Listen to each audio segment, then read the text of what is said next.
Welcome back, everybody.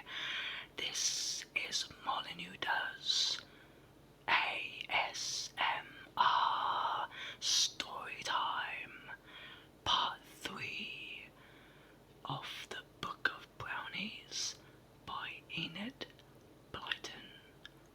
Blyton, Blyton, Blyton, Blyton.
Let's go.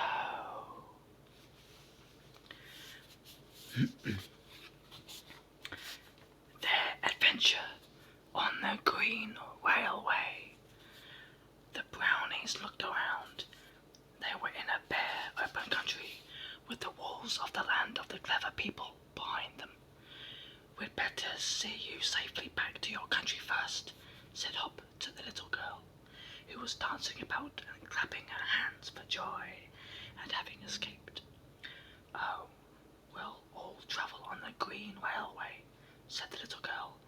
"I'll get out at Giggleswick, that's my station, and you could go on to Fiddlestick Field, if you like, or come and stay with me at my home." "I think we'd better not do that," said Hop, who was beginning to feel that it was far easier to get into a strange land than out of it. "We might not giggle enough. Besides, we want to find out the way to Witchland as soon as we can," said Skip, "so that we can rescue poor little Princess Peronelle." "Well, first of all, where's the Green Railway?" asked Jump. "Oh, it runs beneath the ground just here," explained the little girl. "I'll show you how to get to it. Look for a big yellow mushroom, all of you." The brownies began hunting all around. "I found a beauty," cried Hop. "So have I," called Skip. "So have we," said the little girl, running up with Jump. "Bring them here and set them down in a circle." They all brought their mushrooms. They were very big ones, quite as large as stools, and the brownies were able to stand them up straight and then sit on the tops. "Hold tight to your mushrooms," said the little girl, "while I say a magic rhyme." The brownies held tight. "Mushrooms, take us down below. 1, 2, 3, and off we go. Ricky, ticky, tolly, vo," cried the little girl. "Whiz, whiz, whiz." The mushrooms suddenly sank down through the ground at a terrific pace.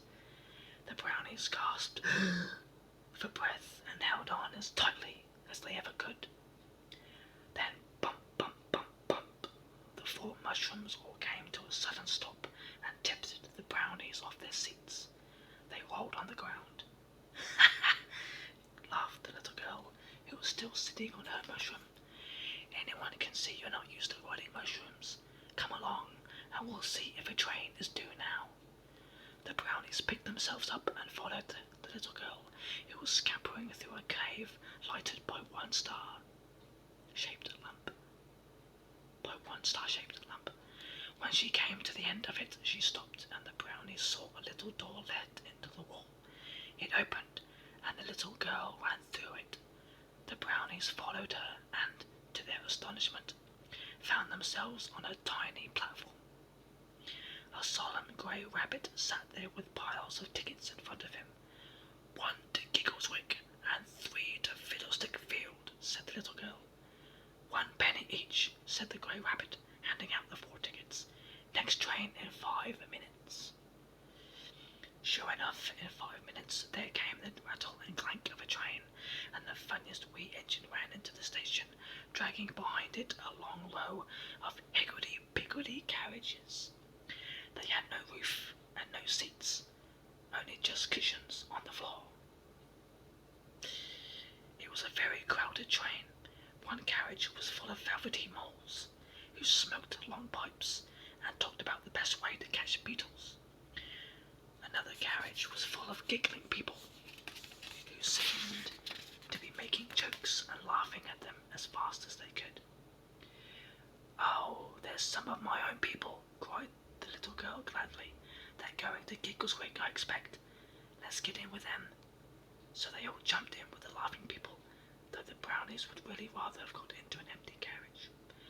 The train went off when the guard waved his flag and blew his whistle. It ran clanking through dark tunnels and big and little caves. The brownies were very much interested in all they saw and would have liked to talk about it, but the other people in the carriage were so talkative and laughed so often that they couldn't get a word in. The little girl was very much excited. She laughed more than anyone and told all about her adventures in the land of clever people. Hop thought she was nicer in that land than out of it, because she didn't giggle much then. The train stopped again. "Burrow corner," shouted a sandy rabbit porter. The moles all got out, and so did the grey bunnies. Then the train went gaily off again. The next station was Giggleswick. All the gigglers got out. The little girl flung her arms round each of the brownies and hugged them. Do, come and stay in my country," she begged. "Jump out now, do. We're very merry and laugh all day." "No, we really mustn't," said Hop, who didn't want to go with the gigglers in the least. "Goodbye, and we're so glad you're safe home again." The train rattled off, and the brownies waved goodbye. "Well," said Jump, sitting down on his cushion, "I think I'd rather have to speak in rhyme all day than giggle every minute. What a terrible country to live in." "Thank goodness we didn't go there," said Hop. "What a lot of queer lands there are outside Fairyland. How I wish we could go back to dear old Brownie Town again." "So do I," said Skip, with a sigh. "But I don't expect we'll ever be able to do that, because we shall never be able to find our goodnesses, as the King said we must." "Oh, look," said Jump, "we're coming out into the open air again." The train puffed out of the half-darkness and came to a sunny field. It ran along beside a hedge for some way, and then out on a roadway. All sorts of queer folk were walking there, and all kinds of animals, who looked as if they had been out marketing. The train stopped whenever anybody hailed it, and lots of people got in. "We shall never get to Fiddlestick Field," said Hop, when the train stopped for the 15th time.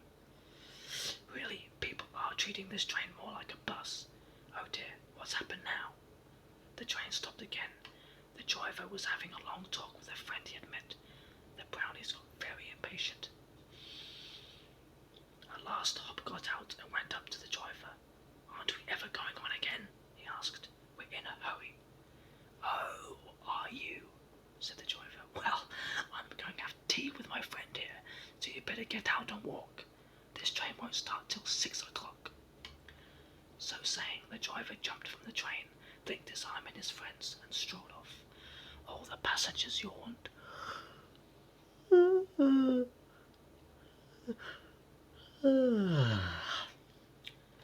Well, settled themselves on their cushions and went to sleep. The 3 brownies were very cross. "Fine sort of train this," grumbled Skip. "Goodness knows when we'll get to Fiddlestick Field. I've a jolly good mind to drive the train myself, said Hop. Oh, Hop, do, cried Jump. I'm sure you could. Then we could get to Fiddlestick Field tonight. Hop looked at the engine. It really didn't look very difficult to drive, and he had always longed to be an engine driver. This seemed a lovely chance. All right, he said. Come on, I'll drive the train with you to help me. How pleased all the passengers will be. Hop, Skip, and Jump ran to the engine and jumped into the cabin. There were 4 wheels there, like the steering wheels of motor cars, and Hop had a good look at them. Over one was written, turn to the left, and over another, turn to the right. The third wheel had, go fast, written over it, and the last wheel had, start engine.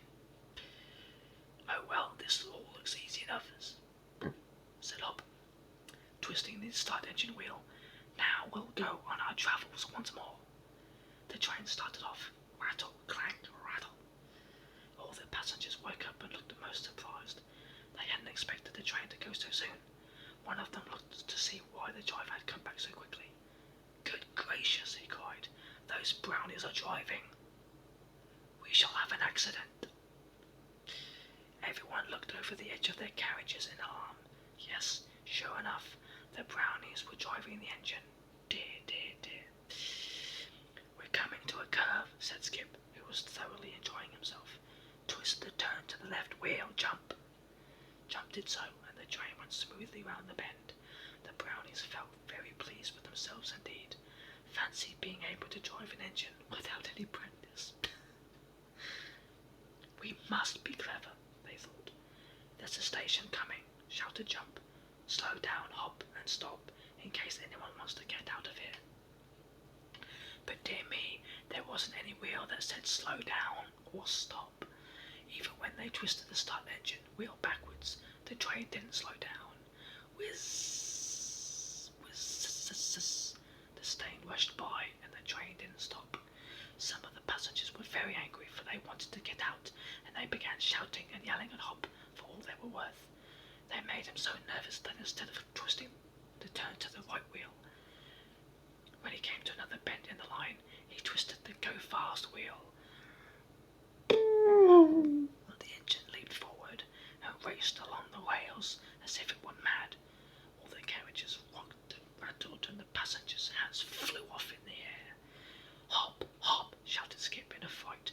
We shall have an accident. Make it go slow. But there wasn't any wheel that said go slow, and Hop didn't know what in the world to do.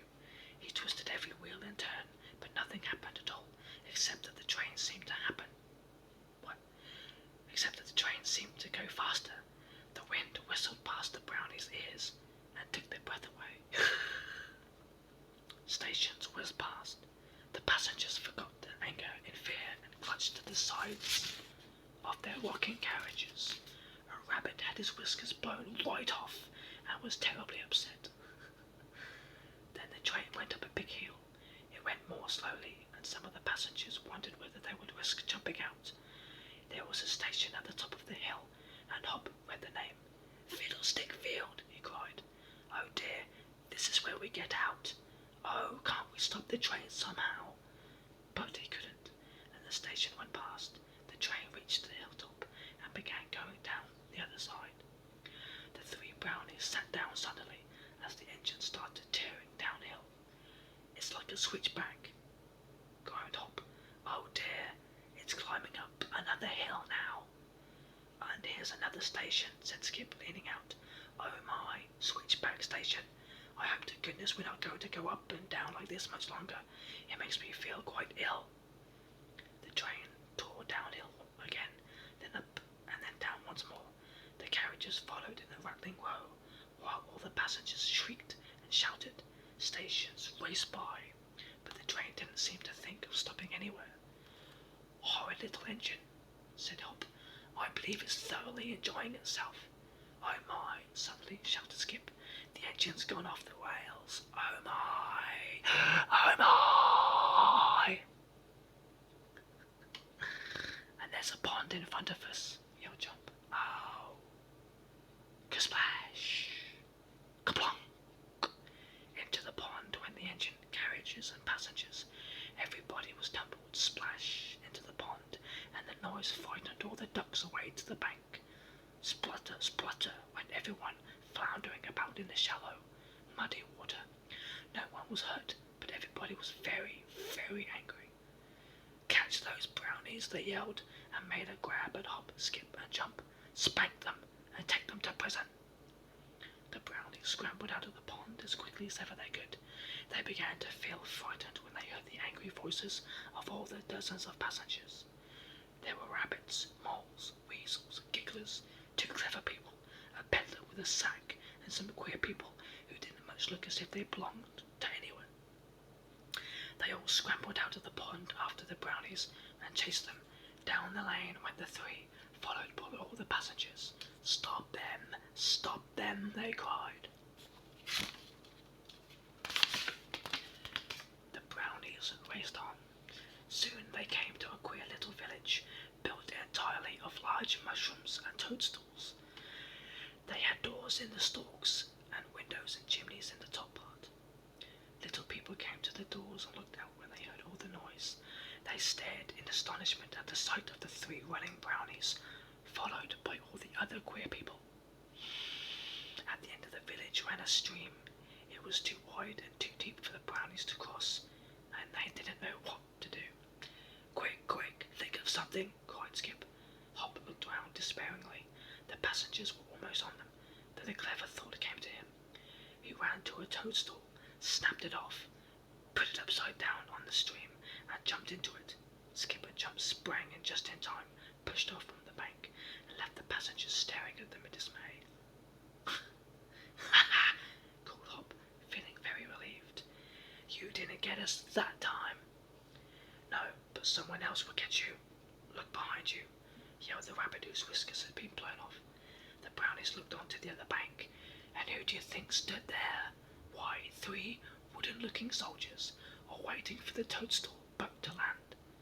Bump! The toadstool reached the shore. The soldiers sprang forward, caught hold of each of the brownies, and marched them off. Now quick, march, said the soldier sternly. You'll go to prison till tomorrow morning, and then be brought before the judge for frightening our ducks, and for using one of our houses for a boat. The brownies wriggled and struggled, but it was no good. They were marched into a toadstool marked prison, and there they were locked in for the night. Oh dear, dear, dear, wept Jump. I'm wet and cold and hungry. Hop, you've got us into trouble again. Be quiet, said Hop, who was feeling very much ashamed of himself and of his doings in the train. Good night, said Skip sadly. I'm going to sleep to see if I can't find something to eat in my dreams. And in 2 minutes, the bad brownies were fast asleep.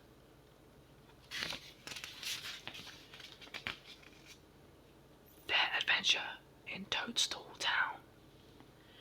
In the morning, the brownies were awakened by someone opening their door. It was one of the soldiers. He gave them each a cup of water and some dry bread. In 10 minutes, you will be taken before the judge, he said. The brownies shivered and shook. Whatever would happen to them? Excuse me.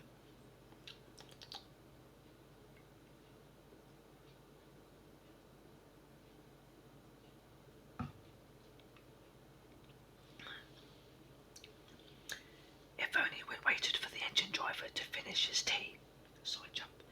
We'd be at Fiddlestick Field now, and the saucepan man would tell us the way to Witchland. They all ate their bread and drank their water. Just as they had finished, in came 3 soldiers. They marched the brownies out of the toadstool, took them across the stream by a bridge, and into Toadstool Town. Everybody was staring at them and saying they were the bad brownies. In the middle of the town, a round space was cleared. Just in front of him sat a lot of other people. In the middle of the town, a round space was cleared. At one end sat the judge, in an enormous wig.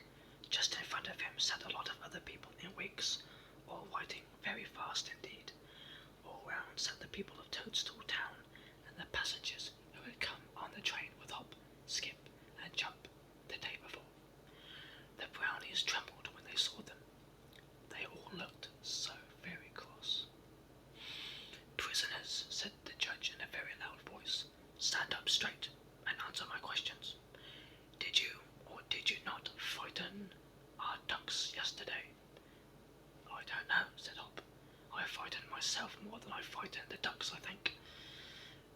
is no answer, said the judge, though Hop thought it was really rather a good answer. Did you or did you not frighten our ducks? He said again, turning to Skip. I didn't see any skips, so I don't know. Why, I didn't see any ducks, so I don't know, said Skip, who really hadn't noticed any ducks at all. That is no answer, said the judge again, and turned to Jump. Did you, or did you not, frighten our ducks? The ducks frightened me, said Jump, who had fallen almost on top of a squawking duck when the train went into the pond. That is no answer, said the judge, who seemed to think nothing was an answer at all. He turned to the people gathered around. Did they, or did they not, frighten our ducks? He asked.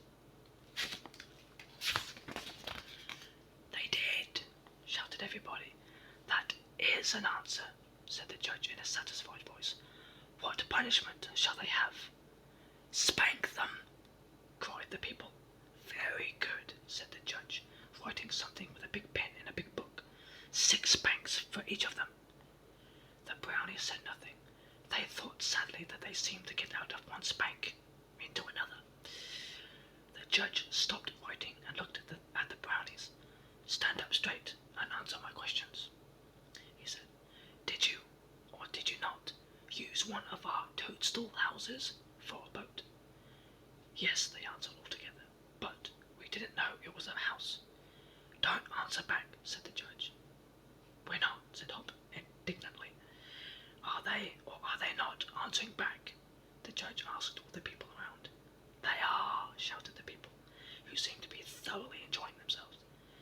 What punishment shall they have for using one of our houses as a boat, and for answering back? Asked the judge. Spank them, cried the people. Very good, said the judge, writing something with a big pen in a big book. 6 more spanks for each of them. Take them away. Just as the soldiers were going to march them off, the rabbit, the rabbit, whose whiskers had been blown off, stood up and waved his paw at the judge to attract his attention. Sit down, said the judge. I have something else to say against the prisoners, said the rabbit.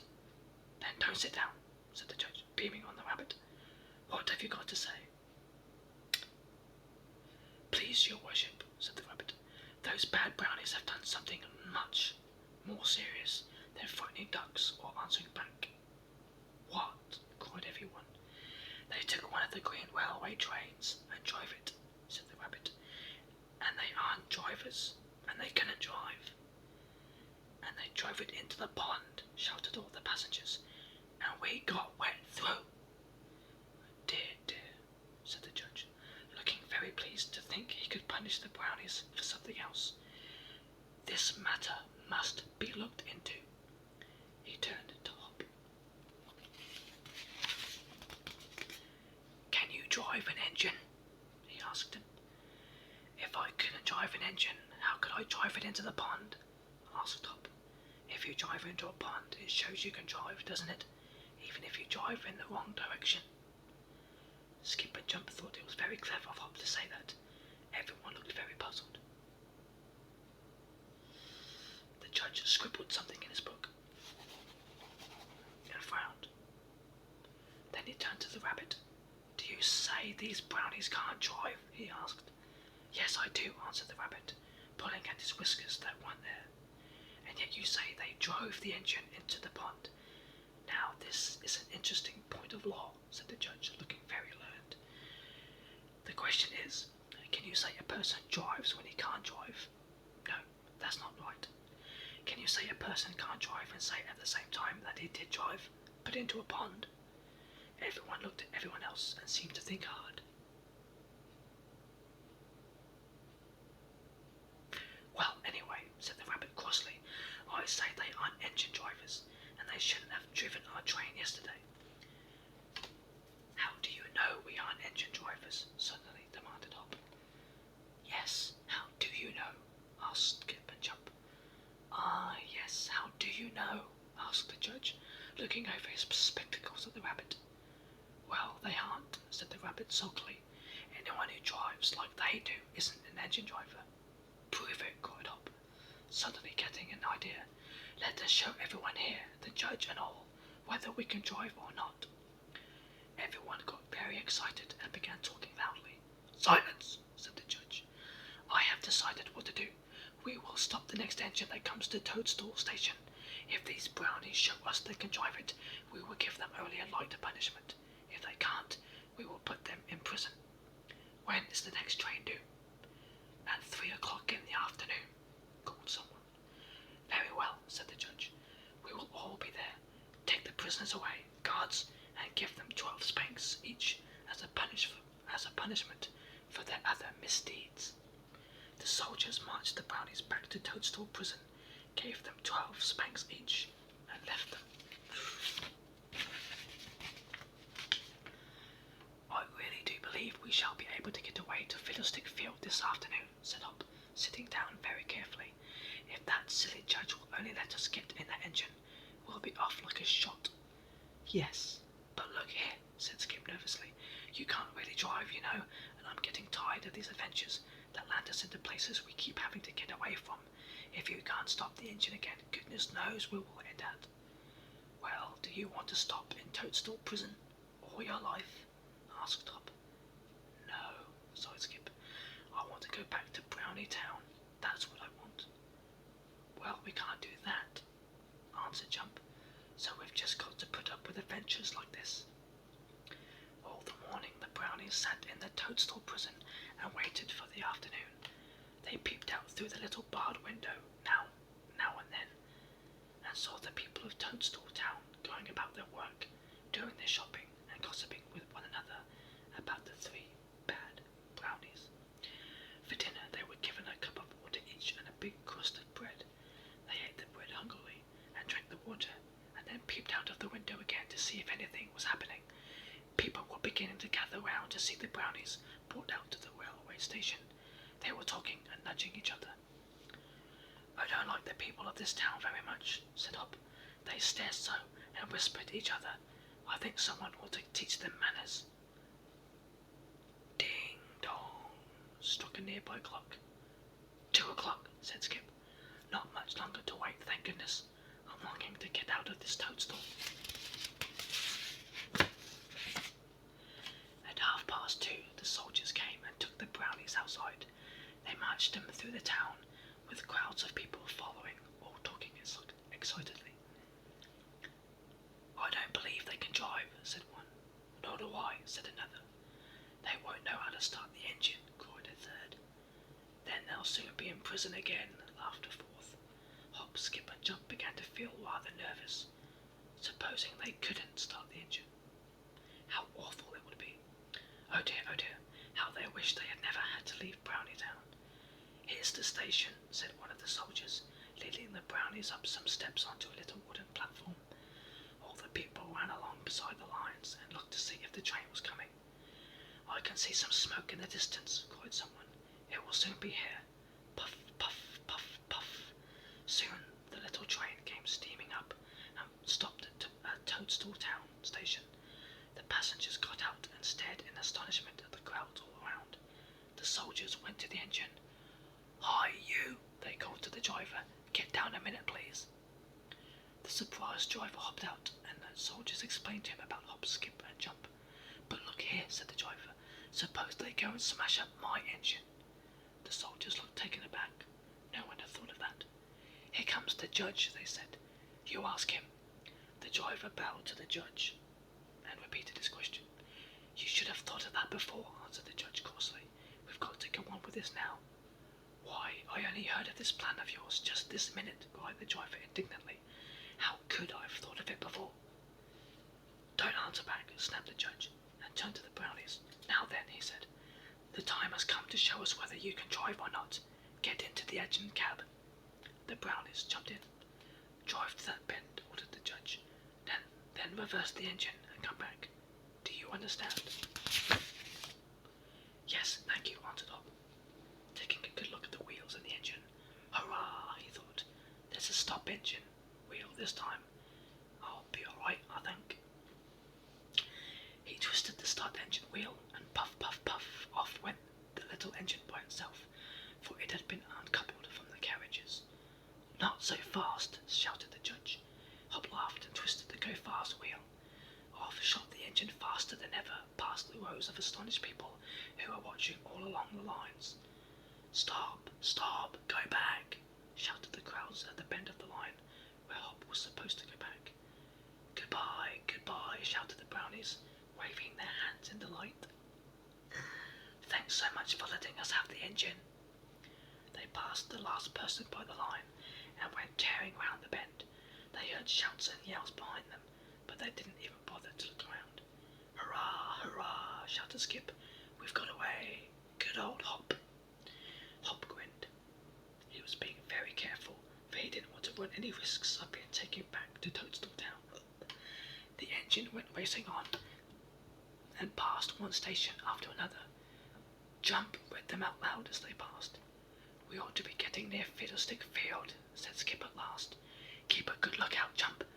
Hadn't you better go a bit slower, Hop, so that we don't go rushing past the station? Hop twisted a wheel marked Go Slow, and the engine slowed down. 2 more stations were passed, and then Jump gave a squeak of delight as the engine went up a steep hill.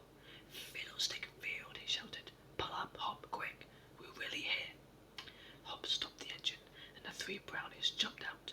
No one was about at all. Evidently, no train was expected at the time. Good for us, grinned Hop. We shan't have any questions asked. I wonder what the people of Toadstool Town are thinking, chuckled Skip. They'll know we could drive all right now. Come on, said Jump, running out of the station. Let's find someone to ask where the Saucepan Man lives. They went down the little winding lane with honeysuckle hedges on each side. They hadn't gone far when they heard a most curious noise. It was a clanging and a clanking, a jingling and a jangling. What in the world is that? Wondered Hop. It sounds as if it's coming towards us. Perhaps we shall find out what it is round the next corner. Sure enough, they did. They saw the most comical sight. It looked like just a walking mass of jangling saucepans. Goodness gracious, said Hop in great astonishment. What is it? It's a whole heap of saucepans, said Skip, and there's feet at the bottom. I can see them walking. When they got nearer, they saw a tiny bearded face peeping out of the crowd of saucepans, and discovered that it was a little man, hung from head to foot, with saucepans of all sizes, shapes and colours. It must be the Saucepan Man himself, said Hop in delight. What a bit of luck. Their adventure with the Saucepan Man. But first, I need to wet my whistle.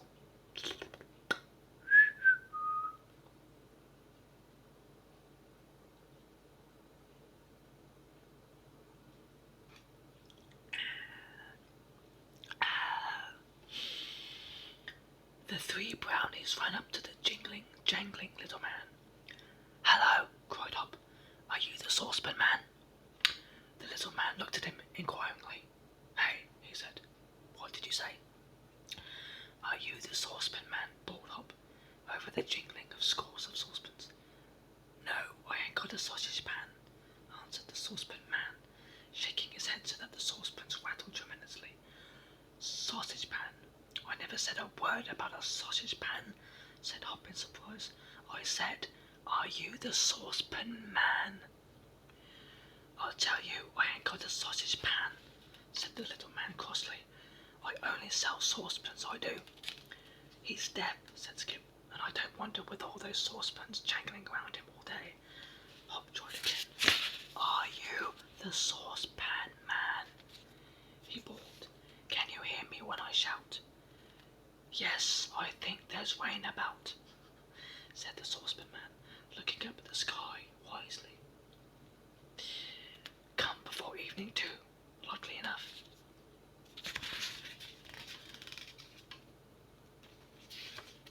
You try, Skip, said Hop, quite out of breath. Where are you going? Shouted Skip. Now don't be silly, answered the Saucepan Man sharply. 'Tain't snowing, and you can see it ain't. Don't tell me any fairy tales like that. Can we go home with you? Asked Jump in his most enormous voice. No, my boots aren't new, but what's that to do with you? I'd like to know. Asked Jump.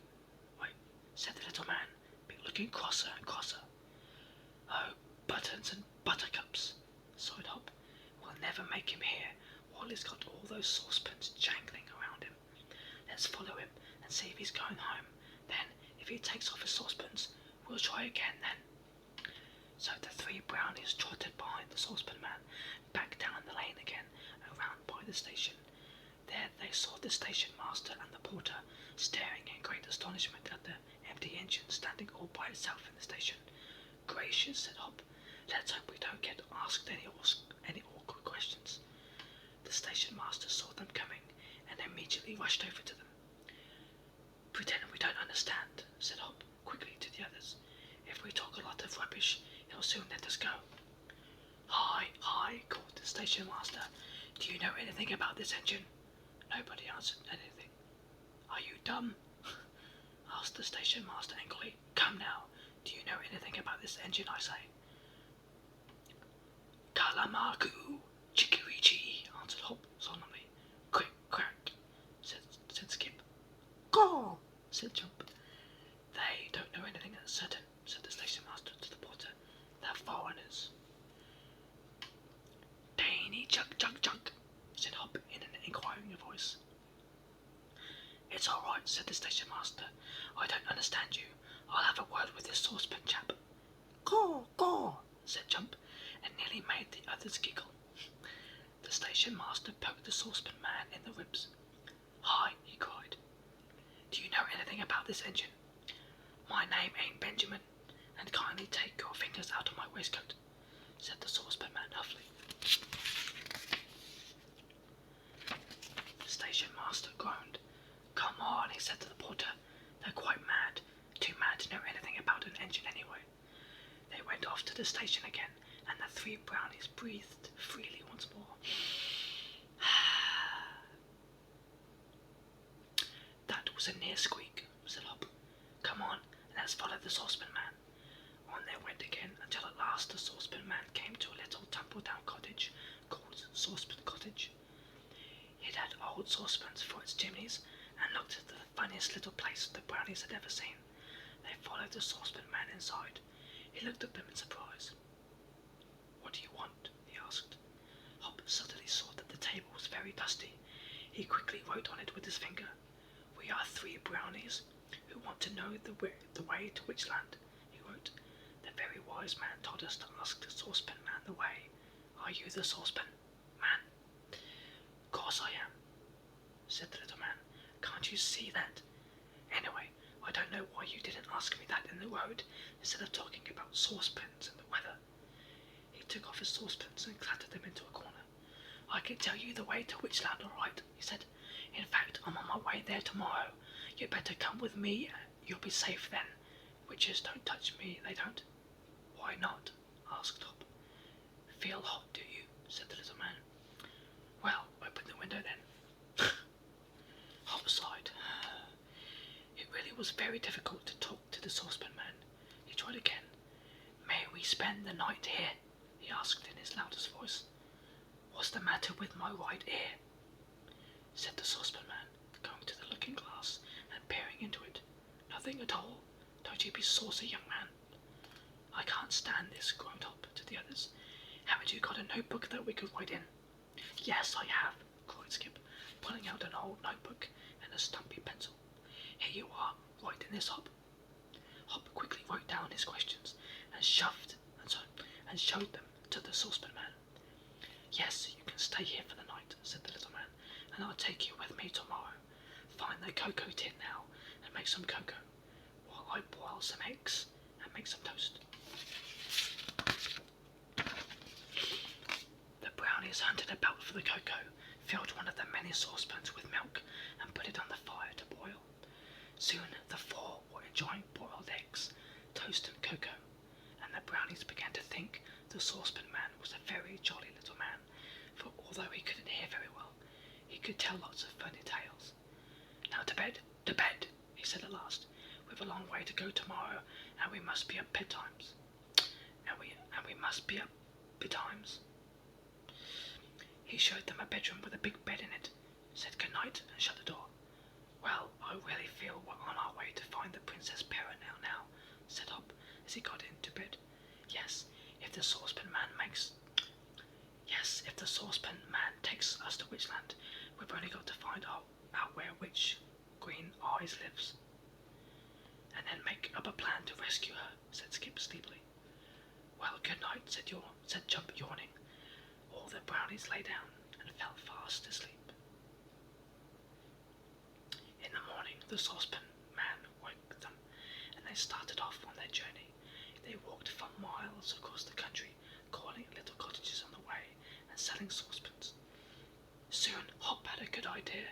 He took out his little notebook and wrote in it, Let us carry your saucepans for you for a little while.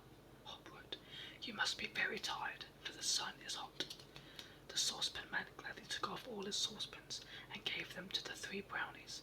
They divided them between them, and off they all went again, clanking and clanking, for all the world as if they were saucepan men themselves.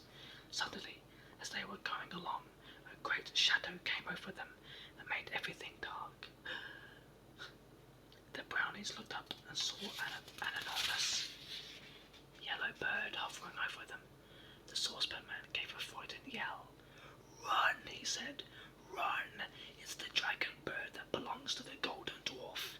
Don't let him get you. The brownies sped away to some trees. The Saucepan Man didn't seem to know where to go. He ran forwards and backwards and sideways, and all the time the dragon bird hovered overhead like a great hawk. Then, see, it swooped downwards so fast that its feathers made a singing noise. The brownies saw it get hold of the poor little Saucepan Man, and then the dragon bird rose into the air, taking him in its talons. Oh my, cried Hop in despair. It's got him, it's got him! Poor little Saucepan Man, sobbed Skip, tears pouring down his face. Look, it's flying towards that hill over there. It's flying towards that hill over yonder, said Jump. The brownies watched. On the top of the far-away hill was a castle. The dragon bird flew to the highest window there, landed, and disappeared into the castle. Now, what are we to do? Said Hop mournfully. We can't go on and leave him, said Skip, drying his eyes. Besides, we've got his saucepans. Oh, isn't it really bad luck that this should happen just as we were really on our way to Witchland? Sighed Jump. Look at that signpost there. It says, This way to Witchland on it. Well, we'd better go to that hill over there, said Skip bravely. We might be able to rescue the Saucepan Man somehow. We simply can't leave him to that dragon bird and the Golden Dwarf. Come on then, said Hop, and off they all went, keeping a very sharp lookout in case the dragon bird came back again. The hill was very much farther away than it looked. All the afternoon the brownies travelled, the saucepans clanking and jingling at every step. No wonder the Saucepan Man is so deaf, said Hop. It's all I can do to hear myself speak with all this noise going on. Presently they came to a little cottage. Let's knock at the door, said Skip, and I'll see if we can get some food in exchange for a saucepan. I'm hungry. They knocked. A dwarf opened the door and peered at them. What do you want? He said. Do you want any saucepans? Asked Hop. We've got some fine ones here. How much? Asked the dwarf. We'll give you a big one if you'll give us a loaf and some milk, said Hop. The dwarf fetched them 3 cups of milk and a loaf of bread. Here you are, he said. Now give me your biggest saucepan. Hop gave him a fine blue saucepan. Who lives in that castle over there on that hill? He asked. The Golden Dwarf, answered the customer. Don't you go there, or you'll be captured by the dragon bird. Why does the Golden Dwarf capture people? Asked Skip. To eat, answered the dwarf. Didn't you know that? Ah, he's a terrible fellow, the Golden Dwarf is, I can tell you.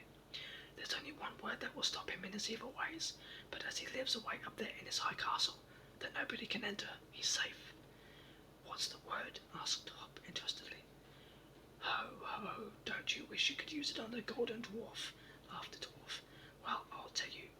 It's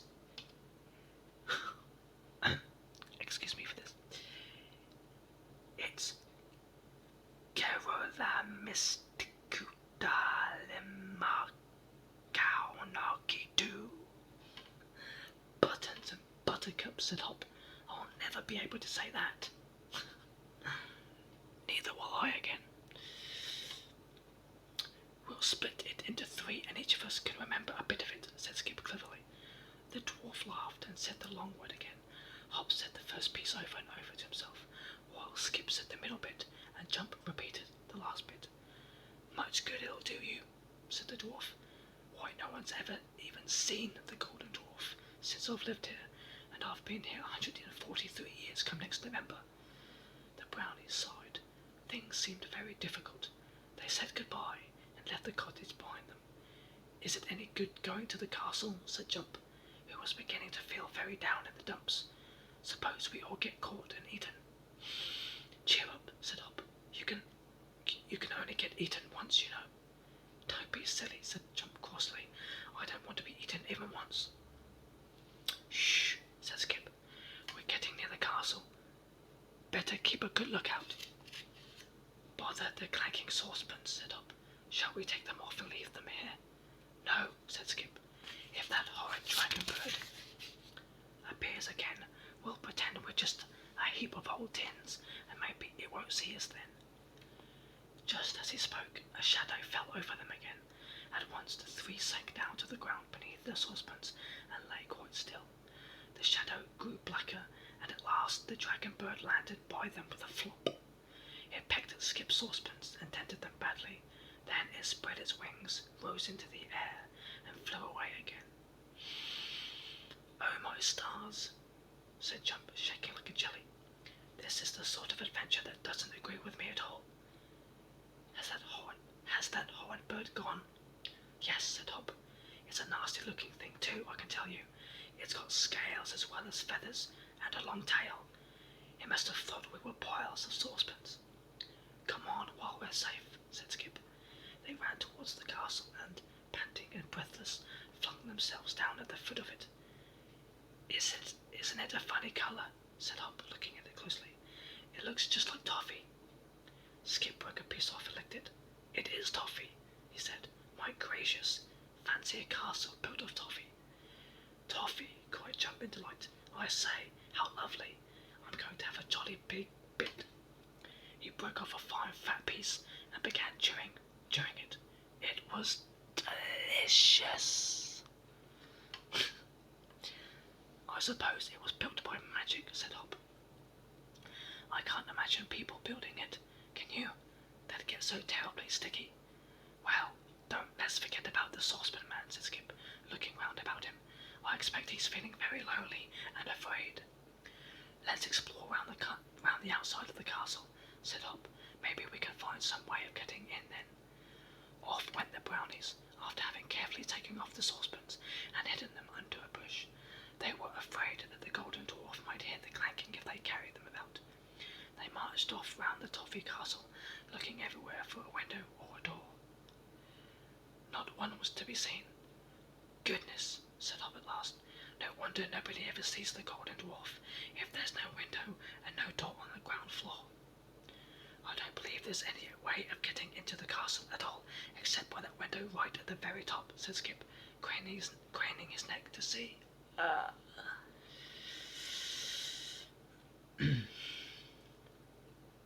He was right.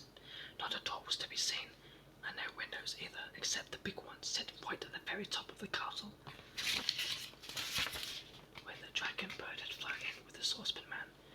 The brownies came back to the saucepans and sat down under the bush. We can't, said Jump. The only thing left to do is to go back to that signpost and take the road to Witchland. What, and leave the poor old saucepan man to be eaten by the golden dwarf? Cried Skip, who was very tender-hearted, after he's been so very kind of us too. The others looked uncomfortable. They didn't like leaving their friend behind, but they didn't really see what else there was to do. Listen, said Skip, if you want something badly enough, you're sure to find out a way. Now let's just be quiet and think very, very hard. The 3 brownies put their heads on their hands, shut their eyes and thought. They thought and thought and thought. The sun went down.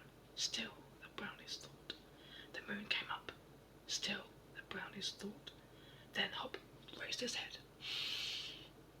If only we could get something to climb up the wall with, he said, but we haven't anything at all. Except silly old saucepans, said Jump mournfully. Yes, saucepans, repeated Hop. Then his eyes widened as a great thought came into his head. Saucepans, he said again and chuckled. Then he got up and did a little dance of joy. Skip and Jump stared at him in astonishment. Are you mad, Hop? Asked Skip. Or do you feel ill? Asked Jump. No, I'm not mad, answered Hop. I've only got that dancey feeling you get when you suddenly think of a perfectly splendid idea. What is it? Asked Skip and Jump together. Well, here we've been groaning and moaning because we've got nothing to get us up the castle wall, said Hop, and with the very best thing in the world to get us up there, the saucepans. Whatever do you mean? Asked Skip. This is what I mean, said Hop, and he picked up a saucepan. Then he held it upside down and drove the handle into the toffee wall. It went in quite easily and stayed there, for the toffee held it tight. One step up, said Hop, and he picked up another saucepan. He pushed the handle of that one in, and little way above the first one. 2 steps up, he cried. Now, do you see the idea? Oh yes, cried the other 2. What a good plan, Hop. We can climb up on the saucepans, if only the handles will hold all right. The toffee will hold them, laughed Hop, who was beginning to feel very excited. One by one, the saucepan's handles were driven into the wall, so that every saucepan made a step higher than the last. They were quite firm and steady, and as the brownies were little and light, there was no fear of the steps breaking. Higher and higher they went until they had almost reached the window at the top. Jump carried the saucepans that were left and passed them one by one to Skip, who passed them to Hop, who drove the handles into the wall. What a mercy we had so many saucepans, whispered Skip. Yes, wasn't it? Said Hop. I say, we're nearly at the top. Suppose the golden dwarf leans out of the window and sees us. We'll say the magic word, said Skip. I know mine bit all right. And I know mine, said Jump. Well, we'll have to join the bits on very quickly when we say it, said Hop, or else we won't. Or else it won't sound like a word. Perhaps we'd better practice it before we go any further. Hurry up then, said Skip. I'm not very anxious to hang on to these saucepans all night. Hop said his part of the magic word. Skip said the middle, and Jump joined in quickly with the end. After 7 or 8 times, they managed to do it perfectly, and Hop thought they might go on. They had just enough saucepans to reach to the window ledge. At last Hop could peep over it and look into the room.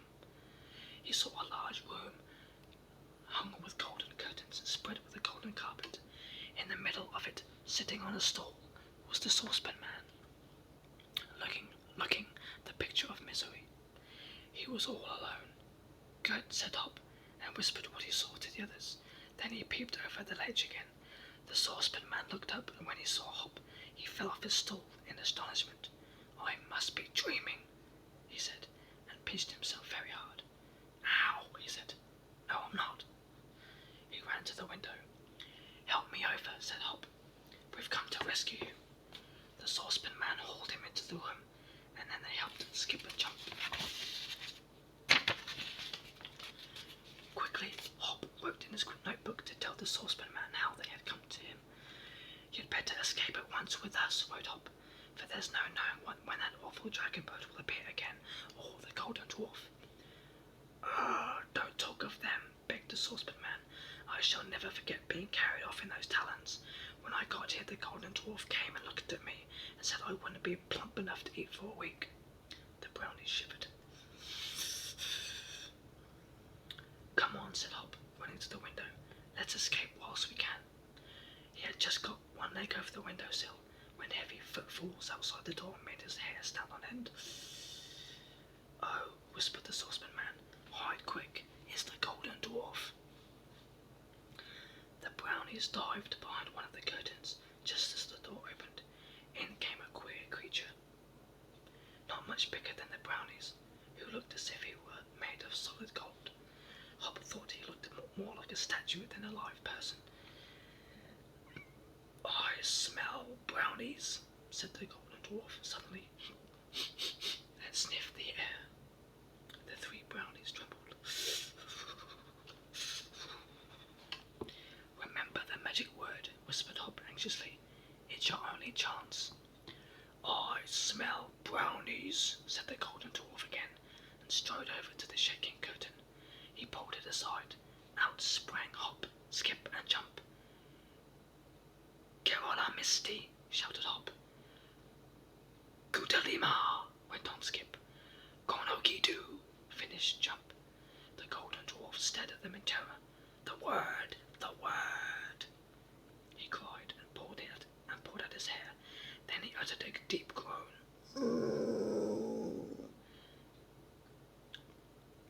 Jumped into the air and vanished completely. The brownies and the saucepan man stared at the place where the golden dwarf had stood. Nothing happened. He didn't come back. "You've done the trick," said the saucepan man. "He's gone for good."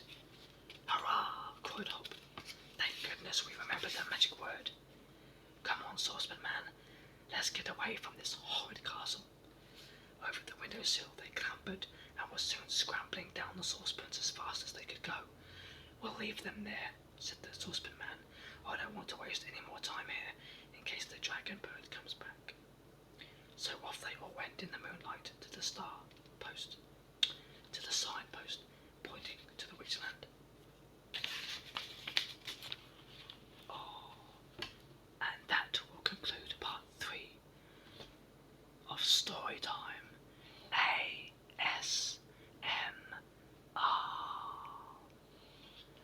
Please join me again for part 4, coming very, very soon. I hope you all enjoyed it, and if you have not fell asleep, I hope you have fell asleep, but if you have not, I hope you feel relaxed and got that tingly feeling. Thank you so much, and I hope you enjoy the video. And remember, if I don't see you before, I'll see you the next time I see you. Good night. Good night.